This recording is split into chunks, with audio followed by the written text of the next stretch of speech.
नमस्कार। बिहार 24 सच से सामना देख रहे सभी दर्शकों का अभिनंदन। लोकसभा चुनाव के कुछ ही घंटे कुछ ही समय बचे हुए हैं। अंतिम समय में सभी पार्टी अपनी पूरी जोर लगा चुकी है।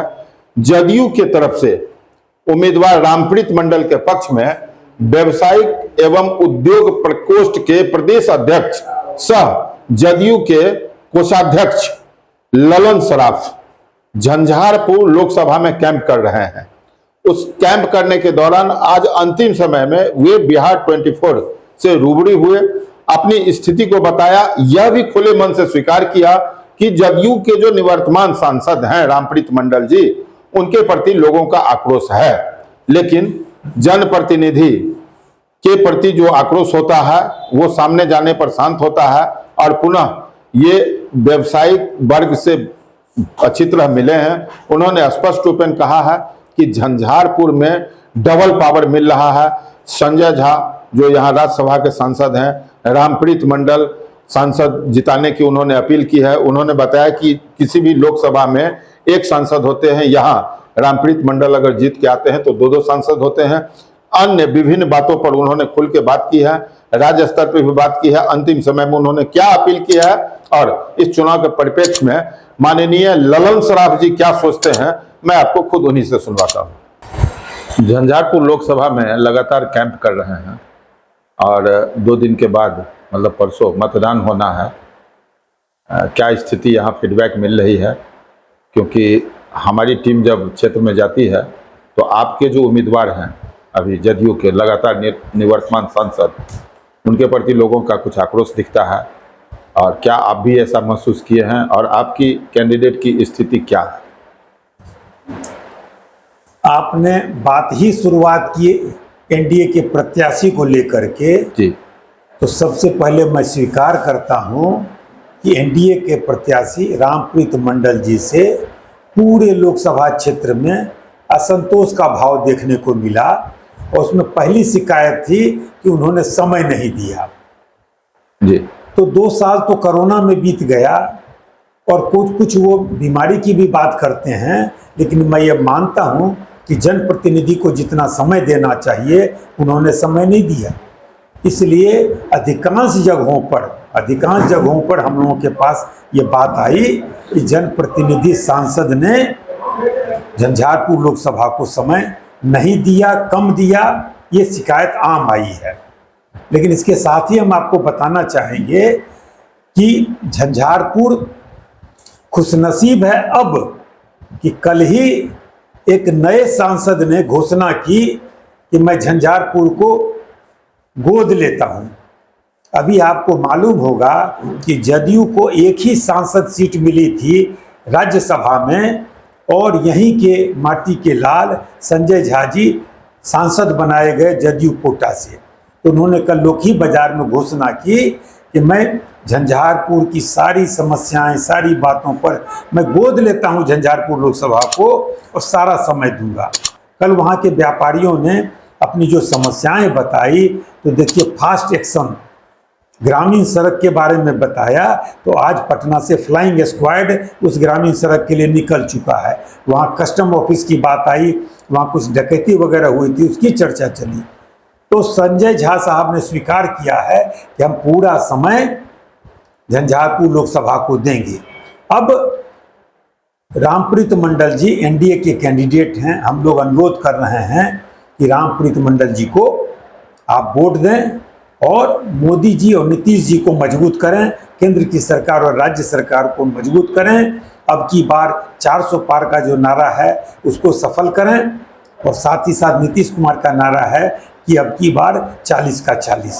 तो ये सब जो बातें हो रही है और मैं ललन सराफ मैंने ये संकल्प लिया है कि चुनाव के बाद मैं झंझारपुर लोकसभा में एक ऐसी मीटिंग कराऊंगा जिसमें आरपी मंडल सांसद महोदय को मैं लेकर आऊंगा यहाँ पर और सबों को मैं आमंत्रित करूंगा कि आप आइए और जो भी शिकवा शिकायत है हम लोग बैठ करके करें। वैश्य समाज के एक कैंडिडेट जो भाजपा के हुआ करते थे कुछ दिन पहले तक, वो महागठबंधन के प्रत्याशी हैं। जैसे भी हो वो वीआईपी के कैंडिडेट हैं। क्या उनके कैंडिडेचर होने से आपके वैश्य समाज पर कोई असर पड़ रहा है?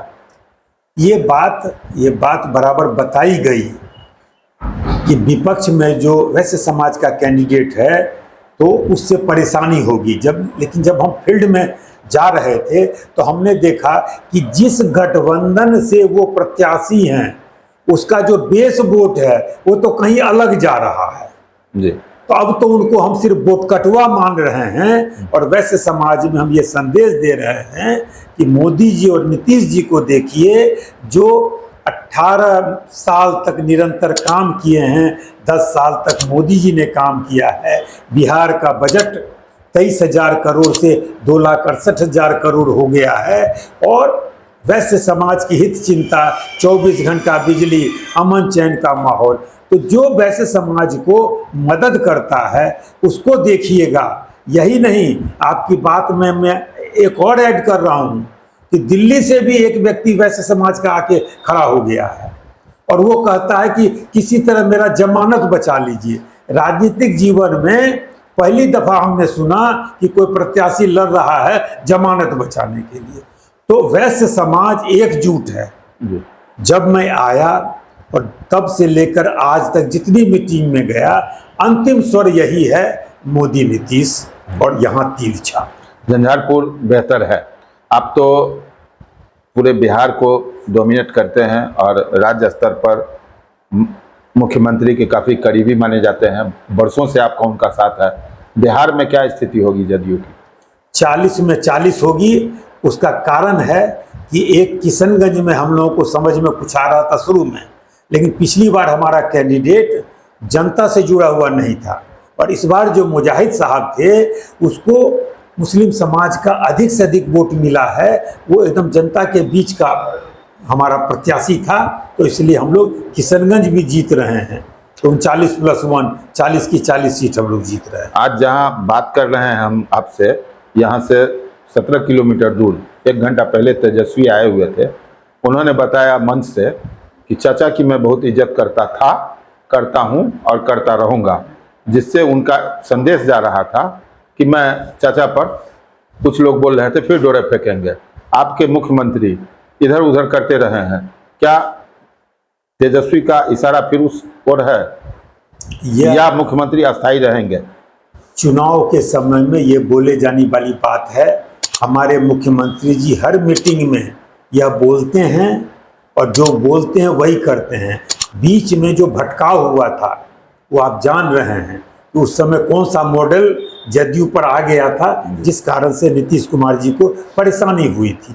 कई तरह की बातें हैं जो चुनाव के समय में सार्वजनिक तौर पर नहीं कहा जा सकता है, लेकिन नीतीश कुमार जी को परेशान किया गया था, जनता दलियों को परेशान किया गया था, तो कुछ बातें ऐसी थी। लेकिन फिर से वहाँ जाना, ये 17 महीने में नीतीश कुमार जी ने देख लिया कि शिक्षा मंत्री कार्यालय नहीं जा रहा है, 6-6 महीना 9-9 महीना तक सिविल सर्जन की पोस्टिंग नहीं हो रही है, सरकार में कोई काम नहीं कर रहा है और नीतीश कुमार को परेशान कर रहा है। इसलिए नीतीश कुमार जी जो कहते हैं, आप मान लीजिए कि किसी भी हालात में वो एनडीए गठबंधन से बाहर नहीं जाएंगे, एनडीए में बने रहेंगे। आपका सर घर मधेपुरा के आसपास है, जैसा कि हम लोगों को पता है। झंझारपुर से जाते आते रहे हैं। इससे पहले भी जल जमाव हो या अन्य समस्या हो, उसमें आप काफ़ी सक्रियता से झंझारपुर के लोगों को निजात दिलाने का काम किया है, जिस समय में इलेक्शन का कोई माहौल भी नहीं था। इस बार झंझारपुर में आप कैंप किए हैं। हमारे झंझारपुर के जो जनता है उनसे 7 तारीख के लिए आपका क्या अपील है? मैं झंझारपुर लोकसभा के मतदाताओं से अपील करूंगा कि वो केंद्र में मोदी जी के 10 साल के काम को देखें और बिहार में नीतीश कुमार जी के 18 साल के काम को देखें।